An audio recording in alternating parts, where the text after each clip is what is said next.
అందరికీ hi, welcome back. ఈ వీడియోలో నేను రోజు చేసుకున్న చికెన్ కర్రీ రెసిపీ ఎట్లా చేయాలో చూపిస్తా. With just 10 ml oil, marination అవసరం లేదు, ఏం అవసరం లేదు. హై ప్రోటీన్, లో ఫ్యాట్, మంచిగా ఎవ్రీ డే తినొచ్చు. ఎవరన్నా జిమ్ చేస్తూ డైట్ ఫాలో అవుతూ ఉంటే ఈ రెసిపీ మాత్రం మీకు 100% నచ్చుతుంది. నా సబ్స్క్రైబర్స్కి ఇప్పటివరకు తెలుసు నేను హెయిర్ ట్రాన్స్ప్లాంట్ చేసుకున్నా అని. సో నేను లాస్ట్ వీడియోలో చెప్పినట్టు నేను హెయిర్ ట్రాన్స్ప్లాంట్ తర్వాత పిఆర్పి చేసుకోలేదు.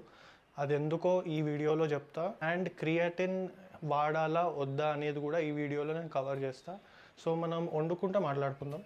ఈ చికెన్ కర్రీకి 2 ఆనియన్స్ కావాలి, నేను కట్ చేసి పెట్టుకున్నా.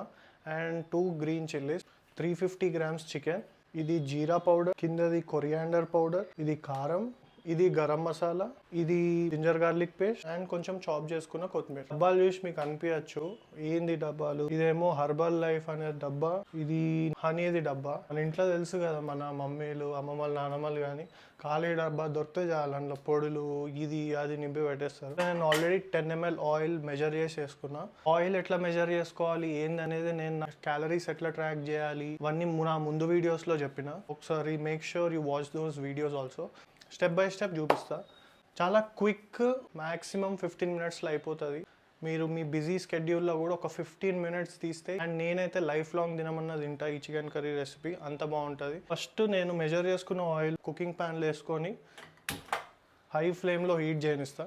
సో ఏమైనా మీకు నాయిస్ వస్తే ఏమనుకోకండి, ఇది ఎగ్జాస్ట్ ఆన్ చేసిన. సో కొంచెం ఏమైనా డిస్టర్బెన్స్ ఉంటే please excuse me. So oil వేడైపోయింది. ఫస్ట్ కట్ చేసుకున్న చిల్లీస్ వేసుకుంటా. ఇట్లా ఒక 30 seconds ఇట్లా ఫ్రై కాగానే ఆనియన్స్ వేసేసుకోవాలి.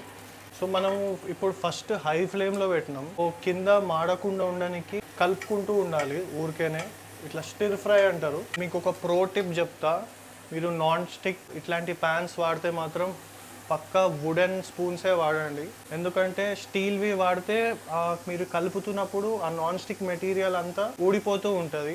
అట్లా ఊడిపోతూ అది మనం కర్రీలో తింటూ సో క్యాన్సర్ వచ్చే ఛాన్స్ ఉంటుంది. సో నాన్ స్టిక్ వాడితే మాత్రం మీరు కంపల్సరీ వుడెన్ స్పూన్స్ వాడిని ట్రై చేయండి. సో చూస్తే కొంచెం బ్రౌన్ అయినాయి.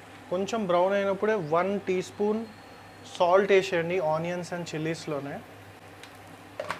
కొంచెం మంచి కుక్ అవుతాయి. మనము చికెన్ వేస్తున్నప్పుడు కూడా 1/2 teaspoon సాల్ట్ వేస్తాం. సో అది మైండ్లో పెట్టుకోండి. మీరు చూస్తే నేను అస్సలు ఆపకుండా కలుపుతూనే ఉన్నా, కింద లేయర్ మాడకుండా ఉండడానికి. ఆనియన్స్ ఇప్పుడు గోల్డెన్ బ్రౌన్ అయినాయి. సో నేను ఇప్పుడు మీడియం ఫ్లేమ్కి షిఫ్ట్ చేసేస్తా.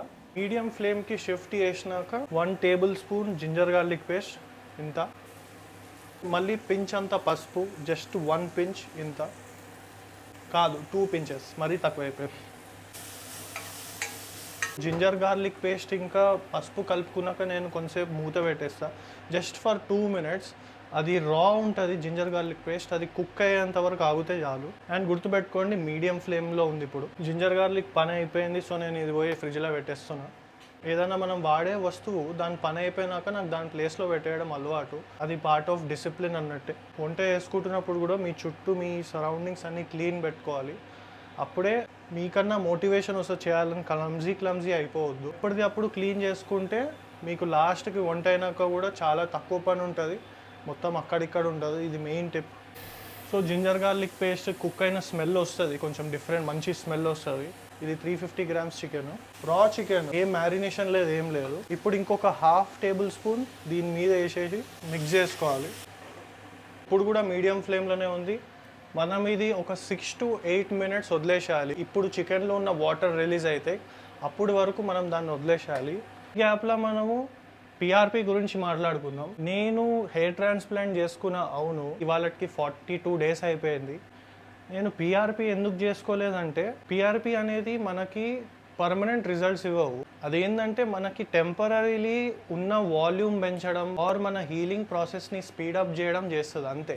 ఫర్ ఎగ్జాంపుల్ నేను ఇప్పుడు పిఆర్పి ట్రీట్మెంట్ చేసుకున్నా, నా ఉన్న హెయిర్ థిక్ అవుతుందేమో, బట్ అది నేను మళ్ళీ కంటిన్యూస్గా నెక్స్ట్ 3 monthsలోనో 6 monthsలోనో మళ్ళీ ఇంకో సెషన్ చేయించుకోవాలి to maintain that thickness.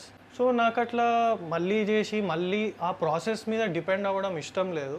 So అందుకు నేను పిఆర్పి చేసుకోలేదు. అసలు ట్రాన్స్ప్లాంట్ చేసుకోకుండా నార్మల్గా పిఆర్పి చేసుకోవచ్చా అంటే నేను పర్సనలీ చేసుకోను. బికాజ్ నేను చెప్పినట్టు అది టెంపరీ రిజల్ట్సే ఇస్తుంది. మీరు 6 monthsకి ఒకసారి మళ్ళా చేయించుకుంటూనే ఉండాలి. ఎంతైనా అది న్యాచురల్గా పర్మనెంట్ రిజల్ట్స్ ఇవ్వవు కాబట్టి నేను చేయించుకోను. అండ్ ట్రాన్స్ప్లాంట్ చేసుకున్నాక చేయించుకోవాలా అంటే నేను సజెస్ట్ చేస్తా చేయించుకోవాలి అని. బికాస్ పిఆర్పితో మన హీలింగ్ ప్రాసెస్ కూడా ఫాస్ట్ అవుతుంది. సో ప్రిఫరబులీ అంటే కొంచెం ఎక్స్ట్రా కట్టాల్సి వస్తుంది పిఆర్పి కోసం. సో నాకేంటంటే తొందర ఏం లేకుండే నా బాడీ న్యాచురల్ ప్రాసెస్తో ఎంత హీల్ అవుతుందో అదే ఫ్లోలో వెళ్ళనిద్దాం అనుకున్నా. సో పిఆర్పి నాకు అవసరం లేదు, నాకేం తొందర లేదు. హెయిర్ ట్రాన్స్ప్లాంట్ రిజల్ట్స్ ఎప్పుడైనా మనకి 99.9% సక్సెస్ రేట్ ఉంటుంది. పిఆర్పి ఇవన్నీ ట్రీట్మెంట్స్ అనేవి హీలింగ్ బూస్ట్ చేసేటివి, మన ఉన్న వాల్యూమ్ థిక్ చేసేది, అవి టెంపరీ రిజల్ట్సే. సో అది మీరు మళ్ళా చేసుకుంటూ ఉండాలి. పర్సనలీ నేనైతే చేయించుకోలేదు. కానీ పేస్లో అది ఎంత హీల్ అవుతుందో అట్లా కానీ అని నేను ఫిక్స్ అయినా. చాలామంది పిఆర్పి చేయించుకోవాలా వద్దా అని ఇది కామన్గా అడిగే క్వశ్చనే. చాలామంది వెంటనే డాక్టర్ సజెస్ట్ చేసేస్తాడు కూడా ట్రాన్స్ప్లాంట్ తర్వాత పిఆర్పి కంపల్సరీ అని. సో నాకు సజెస్ట్ చేయలేదు. అండ్ ఆల్సో చేయించుకోకపోతే ఎట్లుంటుంది, ఎన్ని మంత్స్లో రిజల్ట్ వస్తుంది అని ఒక ఎగ్జాంపుల్ సెట్ చేద్దామని నేను చేసుకోలేదు. ఇక్కడ చూస్తే 5 minutes అయితే అయింది. వాటర్ కొంచెం రిలీజ్ అయినాయి. మొత్తం రిలీజ్ అయ్యే వరకు వెయిట్ చేయాల్సిన అవసరం లేదు.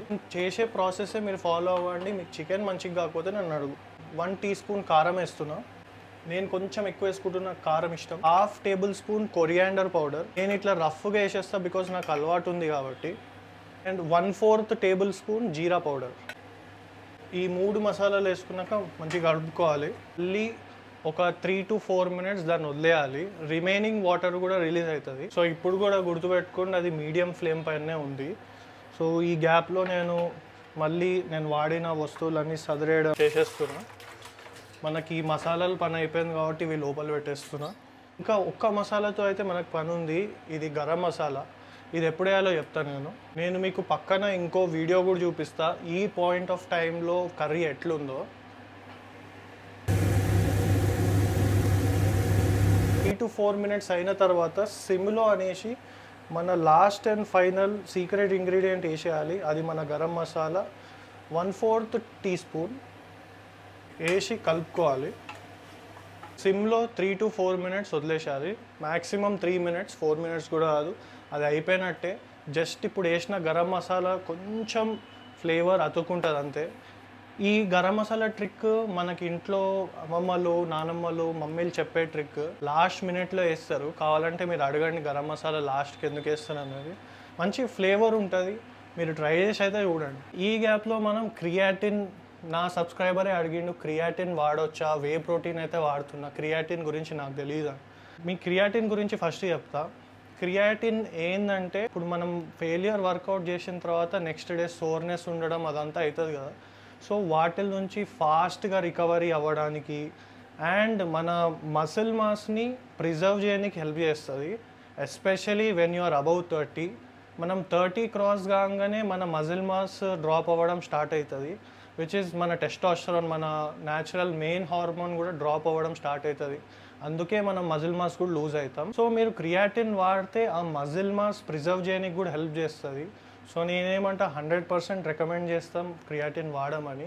బట్ ఓన్లీ వన్ థింగ్, ఏదన్నా కిడ్నీ ప్రాబ్లమ్స్ ఉంటూ, కిడ్నీ ఇష్యూస్ ఏమన్నా ఉంటూ మీకేమైనా సఫర్ అవుతుందంటే క్రియాటిన్ వాడద్దు. ఇది స్టడీ చెప్పిందే. గూగుల్లో మొత్తం రీసెర్చ్లు ఇవన్నీ చూసిన బేసిస్ ప్రకారమే చెప్తున్నా. For your information, whey protein కంటే క్రియాటినే ఎక్కువ రీసెర్చ్డ్ సప్లిమెంట్. అది మోస్ట్ రీసెర్చ్డ్ సప్లిమెంట్ ఈ బాడీ బిల్డింగ్, ఈ ఫిట్నెస్ సప్లిమెంట్స్లో. 100% వాడండి. అండ్ వాడే ముందు మీ రీసెర్చ్ కూడా మీరు చేయండి. నా ఒపీనియన్ అయితే నేను మీకు చెప్పిన. 3 minutes అయిపోయింది. గరం మసాలా వేసినాక కూడా ఎట్లా ఉందో ఇప్పుడు చికెన్ కర్రీ మీకు పక్కన వీడియోలో.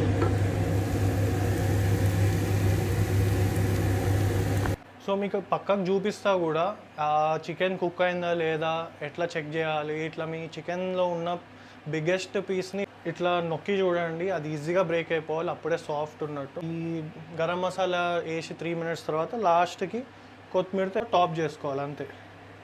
సో కర్రీ చేసుడు అయితే అయిపోయింది. ట్రాన్స్ప్లాంట్ ఏరియాలో అయితే నాకు హెయిర్ పెరగడం స్టార్ట్ అయింది. మీకు గుర్తుంటే నేను నా 9 days ఆఫ్టర్ ట్రాన్స్ప్లాంట్ వీడియోలో చెప్పిన నా హెయిర్ వాష్ తర్వాత ఈ స్కాబ్స్ అన్నీ ఊడిపోయినాక హెయిర్ ఫాల్ అవ్వడం స్టార్ట్ అయినప్పుడు ఇక్కడ సైడ్ ఫస్ట్ ఊడిపోయినాయి, పెట్టిన హెయిర్ అంతా ఇక్కడ సైడ్ ఫస్ట్ ఊడిపోయినాయి. సో ఇక్కడే ఫస్ట్ వస్తాయి ఏమో అని అనుకున్నా కదా. సో అనుకున్నట్టే ఇక్కడ సైడ్ నాకు ఫస్ట్ హెయిర్ వస్తుంది. నాకు ఇంకా క్లియర్, మీకు కనిపిస్తుందో లేదో కెమెరాలో, నాకైతే క్లియర్గా తెలుస్తుంది. ఇక్కడ సైడ్ ఇంకా అంత స్టార్ట్ కాలేదు, కొన్ని వచ్చినాయి. సో అదైతే ట్రాన్స్ప్లాంట్ అప్డేట్. నేను వాడిన మెజర్మెంట్స్ ఏవైతే ఉన్నాయో అది 350 grams చికెన్కి. మీరు మీకు ఎంత కావాలో చికెన్, మీరు డైలీ ఎంత తింటారో దాని ప్రకారం క్వాంటిటీస్ అడ్జస్ట్ చేసుకోండి. అండ్ మీకు ఇంకో విషయం చెప్తా, ఇప్పుడు ఇది నేను చేసుకున్న చికెన్ కర్రీ, ఇక్కడున్న గిన్నెలో ఇది మా చెల్లి వేసుకుంది, సేమ్ రెసిపీ. అండ్ ఇవాళ మమ్మీ ఆఫీస్కి వెళ్ళింది, సో ఆఫీస్కి వెళ్ళే ముందు చికెన్ కర్రీ సేమ్. సో అట్లా ఉంటుంది మనతో. మరి వీడియో మీకు నచ్చిందనే అనుకుంటున్నా, ఇన్ఫర్మేటివ్ ఉందనే అనుకుంటున్నా. సో నచ్చితే మాత్రం make sure you like it. And నన్ను సపోర్ట్ చేయడానికి మీరు ఎట్లన్నా కామెంట్ చేసి, సబ్స్క్రైబ్ చేసి, ఎట్లన్నా నాకు చూపిస్తే నాకు తెలుస్తుంది దాట్ మీకు నిజంగానే నచ్చింది. అండ్ నాకు కూడా మోటివేషన్ వస్తుంది నేను చేసేది మీకు హెల్ప్ అవుతుందని చెప్పి. అంతే ఈ వీడియోకి. మళ్ళీ నెక్స్ట్ వీడియోలో కలుద్దాం.